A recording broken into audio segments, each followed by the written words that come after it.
দেখেন আমার মামা এবং আমার চাচু মনের দুঃখে বনে বসে কাঁঠাল খাচ্ছে। তো আপনারা কে কে খেতে পারেন এই ধরনের কাঁঠাল? কি মামা, আপনার কি মনের দুঃখে বনে বসছেন?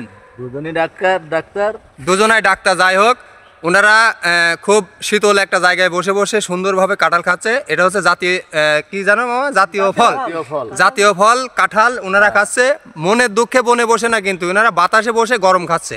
যাই হোক, অনেক অনেক ধন্যবাদ। যদি ভিডিওটা ভালো লাগে অবশ্যই সবাই শেয়ার করবেন। Thank you. এবং কাঁঠাল ফল সবাই খাবেন ইনশাল্লাহ।